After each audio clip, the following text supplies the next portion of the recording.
আমরা সবাই মিলে এখন আসলাম সাবরুমের আমলিঘাট এই এলাকায় সন্ন্যাসী টিলা। এর প্রাকৃতিক যে সৌন্দর্য সেটা বলে শেষ করা যাবে না। একদিকে আমাদের দেশ ভারতবর্ষ, সেই ভারতবর্ষের ওই সীমানা, এর পাশ দিয়ে যে ফেনী নদী বয়ে গেছে আমরা একটু পরে দেখাচ্ছি, সেই ফেনী নদী। অপরদিকে বাংলাদেশের সেই টিলার প্রান্তগুলি রয়েছে। এই ফেনী নদী কি সুন্দরভাবে, সামান্য বৃষ্টি হয়েছে, একটুকু রাগের ভাব রয়েছে ফেনী নদীতে। আর এইখানটায় আমরা চলে আসলাম। এই সন্ন্যাসী টিলা থেকে বাইরের বা নিচের যে দৃশ্যগুলি সেগুলি খুবই মনোরম। এর পুরনো যে মন্দিরটা, এটা পুরনো মন্দির, এর পাশে আমাদের গাড়ি দাঁড়িয়ে আছে। এবার আমরা দেখব এই যে দূরে দেখা যাচ্ছে সেই কলকল করে বয়ে যাচ্ছে বাংলাদেশ প্রান্তে। এই ফেনী নদীর অর্ধেকটা অংশই কিন্তু আমাদের দেশের অংশ। এর যে হাওয়া, শীতল হাওয়া, সেই শীতল হাওয়ায় আমাদের খুব ভালো লাগে। এবং যারাই আমাদের সাথে এসছে সবাই ফটো নিতে ব্যস্ত এবং তা বন্দি করে রাখতে চাইছে। এই স্মৃতিটুকু খুবই সুন্দর। তো এই যে নদী, হালকা বৃষ্টিতে কিছুটা জল ঘোলাটে হয়েছে। এর মধ্য দিয়েই আমাদের যে ঐতিহ্য, আমাদের যে পূর্বপুরুষরা ওপারে ছিলেন, সেখান থেকে আমরা এপারে এসেছি। সেই ওপারের সেই পূর্বপুরুষের ধারা, আমাদের সেই হাওয়া এখনও আমাদের কানে আসে। তো এর মধ্যে আমরা দেখতে পাচ্ছি কি সুন্দর সেই ডিজিটাল ক্রিয়েটার যিনি আছেন, আর উনি হাত দিয়ে ডাকছেন কাকে। তো আমি ওনাকে জিজ্ঞেস করব যে দীপ্তি রানী ভৌমিক, তো আপনি তো ডিজিটাল ক্রিয়েটার, এখানে আপনি অন্য দর্শকদেরকে কি বলতে চাইছেন? খুব সুন্দর জায়গা। আমার এটা নিয়ে দুবার হলো, প্রথমবার এসছি তো খুব ভালো লেগেছে। এসে আবার এখানে আরও ভালো লাগছে যে দ্বিতীয়বার এসছি। অনেক আরও পরিবর্তনও হয়েছে, 5-7 বছর আগে একবার এসছিলাম। এই যে একটা মন্দির দেখা যাচ্ছে, এটা হচ্ছে নতুন মন্দির হয়েছে এখানে আমরা মন্দিরও পরে আমরা দেখাবো। আর এইদিকে কৃষ্ণচূড়া কি সুন্দর, হ্যাঁ, সেই কৃষ্ণচূড়া সেই লাল রঙের রঙিন ছায়া বিছিয়ে রয়েছে। আর দূরে যে মাঠে রয়েছে সেই আউশ ধান অনেকটা পেকে গেছে। মাঝখানে আবার আমরা ড্রাগন ফল, যেটা সেই ড্রাগন ফলের একটা সুন্দর বাগানও আমরা দেখতে পাচ্ছি। এবং দূরে ছোট ছোট বাড়িগুলি টিনের ছাউনি দেখা যাচ্ছে। দূরে আবার সেই ইলেকট্রিক পোস্ট রয়েছে, সেই পাহাড়, সেই পাহাড়, এই পাহাড়ের কিছু অংশই আমাদের আবার ভারতবর্ষে প্রবেশ করেছে। এদিকে নৌকা দেখা যাচ্ছে, নৌকা, সেই ফেনী নদীতে নৌকা। প্রকৃতপক্ষে বলতে গেলে যে আমাদের হৃদয়ে যে বাংলাদেশের প্রতি যে একটা টান, আমাদের যে পূর্বপুরুষের বাসস্থান, সেটা আমাদের সবসময় থেকে যায়। তার একটা আবেগ আমাদের সবসময় অনুভূত হয় এই নদীর মধ্য দিয়ে। নদী সেই আমাদের আবেগগুলিকে আমাদের থেকে সেই পূর্বপুরুষের কাছে নিয়ে বয়ে যায়। সে আবেগ স্মৃতি মেখে নিয়েই আমরা সবসময় নিজেকে সামলে রাখি। কি হালকা বাতাস বইছে, এদিকে পানের বড় রয়েছে। আমি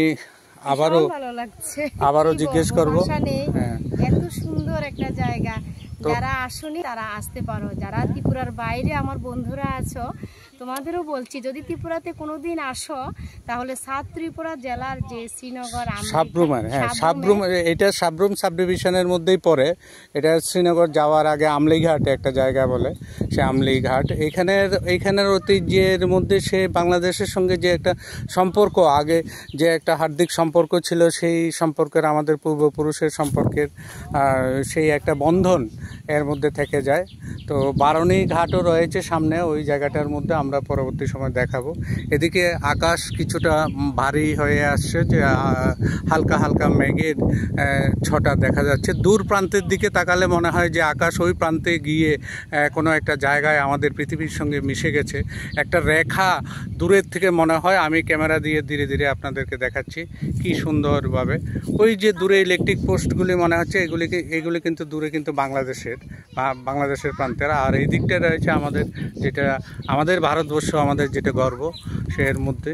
তো এই টিলাটার আরও কিছু অংশ আমরা দেখাবো। এখানে পাহারাদার হিসেবে আমাদের বর্ডার সিকিউরিটি কর্মীরা অনবরত পাহারা দিচ্ছে। এখানে আমি আবারও জানতে চাইব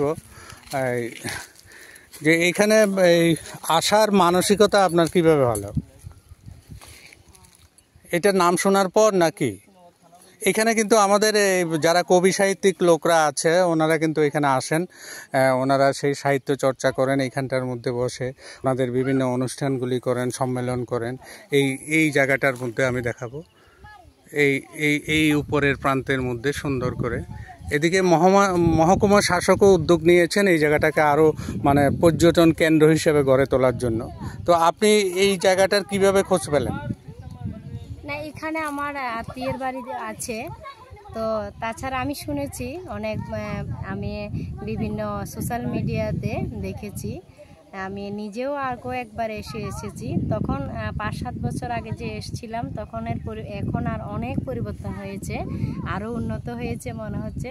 তো প্রকৃতির টানে, প্রকৃতির এত প্রাকৃতিক সৌন্দর্যের টানে একদিকে নদী রয়েছে, নদী আমাদের যে একটা আকুল বেকুলতার যে একটা হৃদয়ের টান।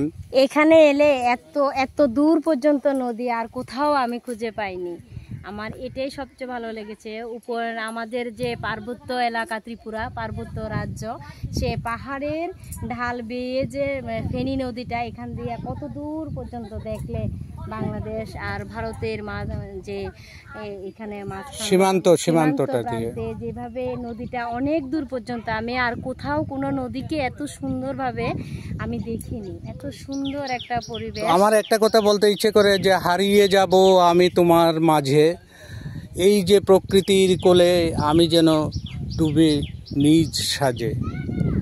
এই যে একটা কবিতার আবেগ আমাদের, সেটা এই প্রকৃতির পরিবেশে আসলে আমার মনে হয় সবাইরে আসে। কেউ হয়তো প্রকাশ করতে পারে, কেউ হয়তো পারে না, কিন্তু সবাইরে ভালো লাগে। তো শেষের দিকে আমি ভিডিওটা স্টপ করব। আমাদের বন্ধুদের যে এখানে কতগুলি নৌকা সাজানো আছে, ফেনী নদীর অপর প্রান্তে অনেকগুলি নদী বোট সাজানো আছে দূর থেকে। নদীর মধ্যে অনেকগুলি নৌকা, কাঠের নৌকা, বোট এগুলি সাজানো আছে। প্রয়োজন হলে এগুলি দিয়ে জেলেরা মাছ ধরে এখান থেকে ওদের জীবিকা নির্বাহের একটা রাস্তা হয়। তো অসংখ্য আপনি যারা দর্শক শ্রোতা রয়েছে তাদেরকে শেষবারের মতো কি বলতে চান আপনি বলুন।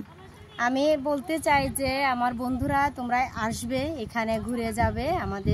আমাদের ত্রিপুরার বন্ধুরা আর বাইরের বন্ধুরা আছো, অনেক বন্ধু আছো, তোমরা অবশ্যই আসবে। আর কেমন এই জায়গাটা সত্যি কেমন, আমার তো খুব ভালো লেগেছে। তোমাদের কেমন লেগেছে আমাকে অবশ্যই কমেন্ট করে জানাবে। ঠিক আছে বন্ধুরা, আজকে প্রাকৃতিক দৃশ্যের মাধ্যমে আজকে তোমাদের এই ভিডিওটা আমি শেষ করছি। অনেক ধন্যবাদ তোমাদের। আমার ভিডিওটা দেখবে, আশা করি তোমাদের ভালো লাগবে এবং কমেন্টে কিন্তু তোমরা অবশ্যই জানাবে তো আমার ভিডিওটা তোমার কেমন লেগেছে।